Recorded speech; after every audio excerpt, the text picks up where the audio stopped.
ইসিতে আসন পুনর্বিন্যাস শুনানিতে হাতাহাতি এবং হট্টগোলের ঘটনা ঘটেছে।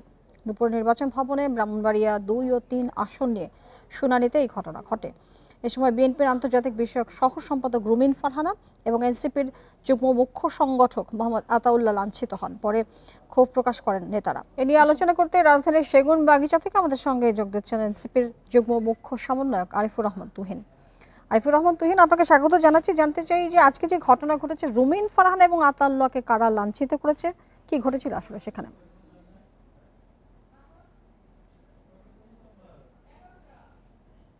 জি, ধন্যবাদ। এখানে রুমিন ফারহানাকে কেউ লাঞ্ছিত করে নেই, বরং রুমিন ফারহানার নেতৃত্বে আমাদের যে সিনিয়র যুগ্ম মুখ্য সংগঠন উপরে হামলা করানো হয়েছে।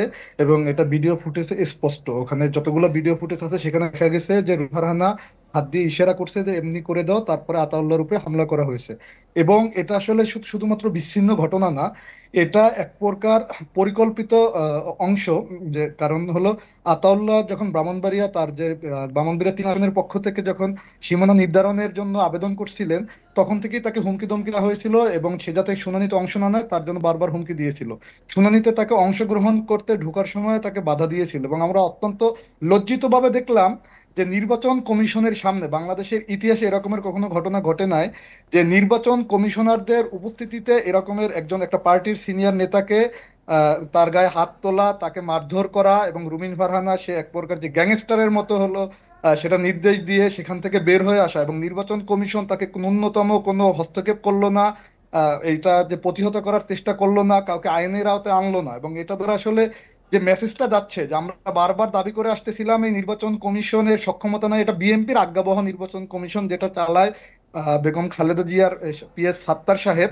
এবং সেটা আজকে স্পষ্ট হলো, এবং এটাকে আসলে বিচ্ছিন্ন ঘটনা বা লাঞ্ছিত ঘটনা হিসাবে প্রচার করাটা কোনোভাবেই সমীচীন হবে না আমি মনে করি। কারণ রুমিন ফারহানা একটা ভিডিও ফুটেজ দেখাতে পারবে না সেখান তাকে কেউ না, লাঞ্ছিত রুমিন করছে। ফারহানা কেন করবেন আপনাদের সাথে এটা এরকম? একটা সংঘবদ্ধ হামলা। জি,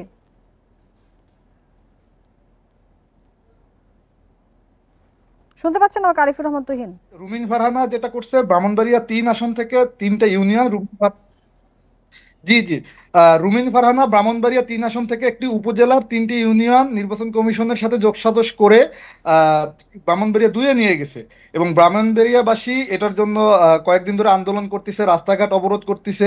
যেহেতু আতাউল্লাহ সাহেবের বাড়িও ব্রাহ্মণবাড়িয়া এবং জানেন যে এখানে পক্ষ হতে পারে হলো ওইখানকার ভোটার, তো এলাকাবাসীর পক্ষ থেকে আতাউল্লাহ এটার একটা পক্ষ হয়েছে। এখন রুমিন ফারহানাদের এটাই হলো মানে সামান্য এই যে শুনানিতে অংশগ্রহণ করা, এটুকু তারা মানতে পারতেছে না, যার কারণে আতাউল্লাহর উপরে হামলাটা করলো, যাতে সে শুনানিতে অংশগ্রহণ করতে না পারে। এবং এর সাথে আমি মনে করি ইসিরও যোগসাজশ আসে, কারণ আতাউল্লাহকে বারবার ঢুকতে বাধা দেওয়া হচ্ছিল। খবর পেয়ে যখন এনসিপির পক্ষ থেকে আমি নিজে গেছি, আমাকেও ঢুকতে বাধা দিছে, আমাকেও ঢুকতে দেওয়া হয় না, আমার সাথেও দুর্ব্যবহার করছে নির্বাচন কমিশনের কর্মকর্তারা। জি, এক্ষেত্রে আপনারা কি নির্বাচন কমিশনের এই ঘটনার পরে তাদের কাছ থেকে কোনো রকম কোনো সহযোগিতা পাননি? আমরা নির্বাচন কমিশনে আমার ঘটনার পর পর আমি যেহেতু পার্টির পক্ষ থেকে আমাকে অ্যাসাইন করে ওখানে পাঠায়, আমি বারবার চেষ্টা করেছি, নির্বাচন কমিশনের পক্ষ থেকে কোনো রেসপন্স করে নাই। বরং তাদের যে পুলিশ লাঠিয়াল বাহিনী সেগুলো মাধ্যমে আরো আমাদের সাথে অসৌজন্যমূলক আচরণ করছে। পরবর্তীতে হাসনাত আব্দুল্লাহ সহ আমরা আমরা যখন গিয়েছি, তখনও নির্বাচন কমিশনের পক্ষ থেকে আমাদের সাথে কেউ কথা বলেনি।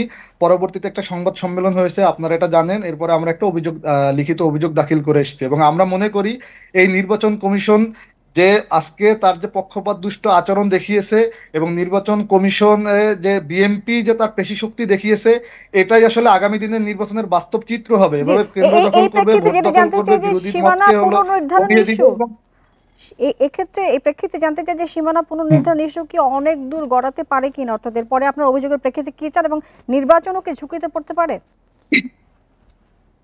এই নির্বাচন কমিশনই একটা হাসিনার সেই কালো আইনের অনুযায়ী অবৈধ নির্বাচন কমিশন। এবং যেটা বিএনপি একসময় বলছে, এই নির্বাচন কমিশন কোন একটা দলের পক্ষ নিলে তাকে সে জয়লাভ করিয়ে দিতে পারে। সো এই যে সীমানা পুনর্নির্ধারণ করা, এবং বিএনপির যে হঠাৎ করে এসে যে বিএনপির যে প্রার্থীদের সুযোগ সুবিধা মতো নতুন সীমানা বন্টন করা, আমরা তো এটাকে মনে করি একটা ষড়যন্ত্রের অংশ।